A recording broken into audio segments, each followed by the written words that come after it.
आप कई famous YouTubers को रोज देखते होंगे, लेकिन ये यूट्यूबर्स फेमस मूवीज में भी आए थे और आपने इनको नोटिस भी नहीं किया होगा। फूड चैलेंज यूट्यूबर्स का ऐसा शातिर दिमाग देखकर आपके होश उड़ने वाले हैं। आपके बॉडी में ये कौन सी चीज है जो सोनी के स्पीकर से भी ज्यादा अच्छी आवाज निकाल सकती है, और कैसे बस ये 4 वर्ड्स बोल के आप अपने फेस को मॉडल जैसा बना सकते हो। ये ऐसे कौन से वर्ड है, इस वीडियो में सब पता चल जाएगा। तो इस वीडियो को पूरा देखना, और अभी तक चैनल को सब्सक्राइब नहीं किया तो चैनल को सब्सक्राइब करके उस बगल वाले बेल आइकन को जरूर दबा देना। नंबर 1, यार आज के यूट्यूबर्स सिर्फ सीन्स पे नहीं बल्कि बड़े पर्दे पे भी अपना जलवा दिखाने लगे हैं, और हम आपको ऐसे ही यूट्यूबर्स के बारे में बताएंगे जिन्होंने मूवीज या शॉर्ट फिल्म्स में काम किया है। जैसे कि आर्य मिनाती ने 2022 में अजय देवगन की मूवी रणवीर 34 में एक कैमियो किया था। उनका रोल उनकी रियल लाइफ आइडेंटिटी जैसा ही था, एक कॉन्फिडेंट एजी कंटेंट क्रिएटर। इसके अलावा उनका ओरिजिनल ट्रैक वरदान भी मूवी के प्रमोशन में यूज हुआ था।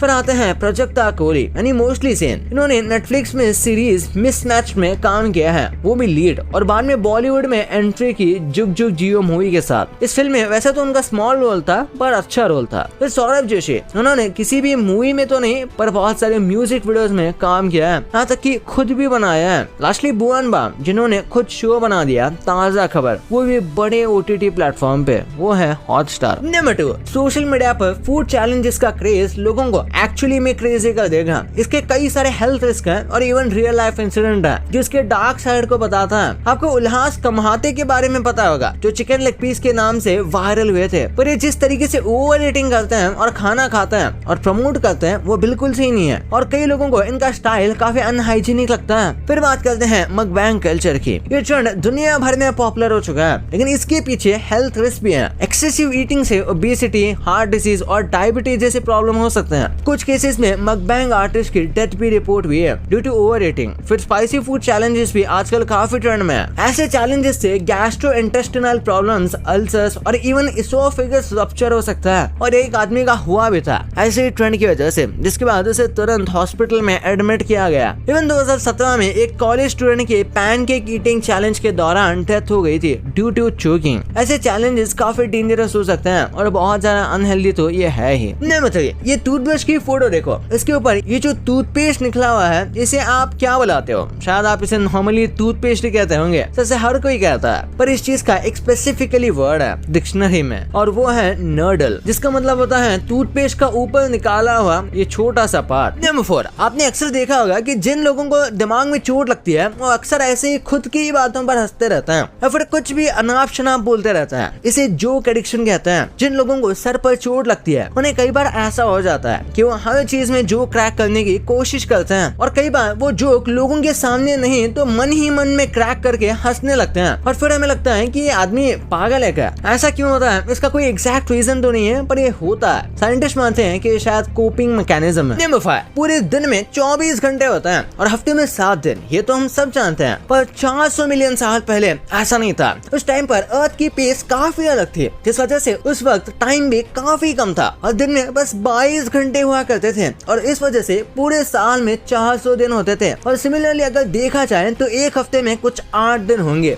तभी वीक्स और ईयर्स का कॉन्सेप्ट नहीं था। अगर डे एंड नाइट साइकिल को देखा जाए तो 22 घंटे होंगे, और इस हिसाब से बाकी सारी कैलकुलेशन करेंगे तो 8 वीक डेज और 400 दिन पर ईयर होंगे। नंबर 6, फुटबॉल फैंस को चैंपियंस लीग की ट्रॉफी तो पता ही होगी, पर क्या आपको ये पता था कि कोई भी टीम जीतने पर इसे अपने घर नहीं लेकर जा सकती? 1968 के बाद ये रूल निकाला गया था कि कोई भी टीम इसे अपने पास नहीं रख सकती, इसलिए जो टीम जीतती है उसके नाम को इस ट्रॉफी पर इंग्रेव किया जाता है और उन्हें एक फुल साइज रेप्लिका दी जाती है, जो कि 11 महीने बाद उन्हें वापस रिटर्न करनी रहती है। लेकिन अगर आप ये सेम ट्रॉफी लगातार 3 बार जीतते हो या फिर 5 बार जीतते हो तो फिर आपको एक परमानेंट रेप्लिका दिया जाता है, जिसे आप हमेशा अपने पास रख सकते हो, और कुछ ही टीम्स है जिनके पास ये एक्चुअली में है। नंबर 7, आपको 10 बार लाउडली मा मी मी मो मू बोलना है। हमारी बॉडी की तरफ फेस भी अलग अलग मसल से बनता है, और इसके बाद आपके माउथ के मसल्स की अच्छी खासी एक्सरसाइज हो जाएगी, और अगर ये रेगुलर करते हो आप तो आपका फेस काफी टाइम तक रिंकल फ्री रहेगा और फाइन लाइंस भी नहीं दिखेगी। ऐसी एक्सरसाइज आपके फेस को ज्यादा यंग भी दिखाती है। नंबर 8, कंसोल गेम्स तो हम सब ने खेले हैं। इमेजिन करो अगर आप इसमें अपने प्रोग्रेस को सेव नहीं कर पाओगे तो आपको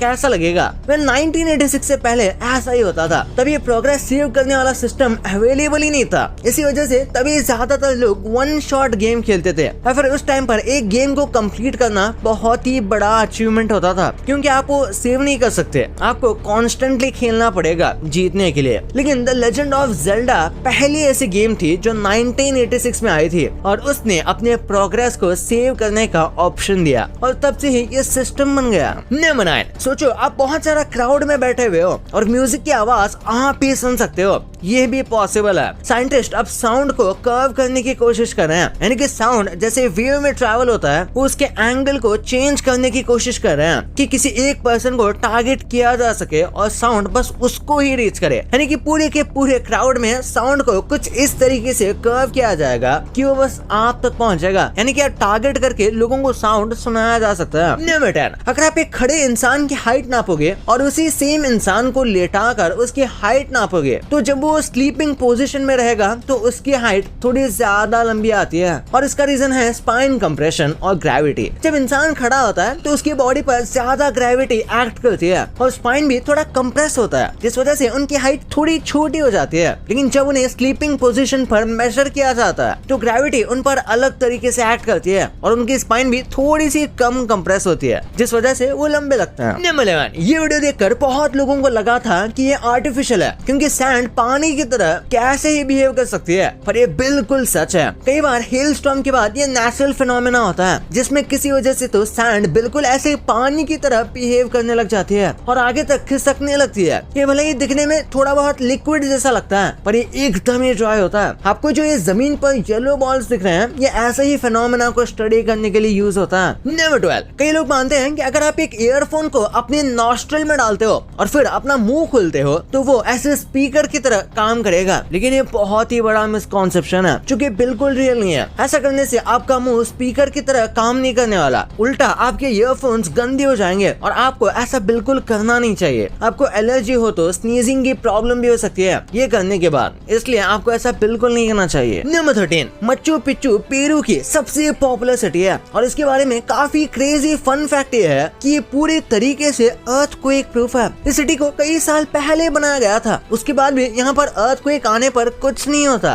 क्योंकि इसे जिस तरीके से बनाया गया था उसमें से बस स्टोन्स का इस्तेमाल किया गया है और आपस में जोड़ने के लिए किसी भी तरीके का इस्तेमाल नहीं किया गया, जिसकी वजह से भूकंप आने पर यहाँ की बिल्डिंग अर्थक्वेक के साथ डांस करती है और जैसे ही अर्थक्वेक चला जाता है तो वह अपने आप सेटल डाउन हो जाती है। थोड़ी बहुत कैजुअलिटीज हो सकती है अगर अर्थक्वेक बहुत ज्यादा स्ट्रॉन्ग हो तो। नंबर 14, एक बार इस फोटो को देखो, आप देख सकते हो इसके आसपास उगे हुए सारे बम्बू कटे हुए हैं या फिर गंदे हैं। ये अकेला ऐसा बैम्बू ट्री है जो एकदम मस्त चमक रहा है और इसका रीजन ये है कि ये बैम्बू पैंडेमिक के दौरान हुआ था। पैंडेमिक के दौरान ये पूरा टूरिस्ट स्पॉट बंद था, जिस वजह से कोई भी इन बैम्बू ट्रीज को देखने और छूने नहीं आ सका और इस टाइम पर उगने वाला ये ट्री इतना ज्यादा ब्राइट और हेल्दी दिख रहा है। नंबर 15, 2014 में सोनी ने 185 टीबी का एक कैसेट लॉन्च किया था और सबको शॉक कर दिया था। अभी के टाइम में भी 185 टीबी बहुत ज्यादा स्टोरेज होता है और 2014 में तो ये एकदम रेवोल्यूशनरी था। आप कह सकते हो इसमें 50 मिलियन जितने गाने स्टोर हो सकते हैं और ये अकेला 1000 से भी ज्यादा ओरिजिनल आईपॉड्स को रिप्लेस कर सकता था, क्योंकि इसमें इतनी ज्यादा स्टोरेज थी। ये कसम से माइंड ब्लोइंग था और ये बस एक छोटा सा कैसेट था। भाई ये तो आपको पता चल गया, पर ये फूड्स पहले के टाइम में कैसे दिखते थे ये कभी आपने इमेजिन में नहीं किया होगा। और आपने इन फेमस यूट्यूबर्स के नॉर्मल चैनल्स तो देखे होंगे, लेकिन आपको इनके सीक्रेट चैनल्स के बारे में भनक तक नहीं है। और सुबह उठते टाइम ये कौन सी इतनी खराब आदत है जो आपके लिए बहुत अच्छी है, ये कौन सी आदत है इस वीडियो में सब पता लग जाएगा। तो इस वीडियो को अभी जाके देखो, बहुत मस्त है। और अभी तक चैनल को सब्सक्राइब नहीं किया तो सब्सक्राइब करके इस बगल वाले बेल आइकन को दबा देना। तो मिलते हैं अगले वीडियो में, तब तक के लिए बाय।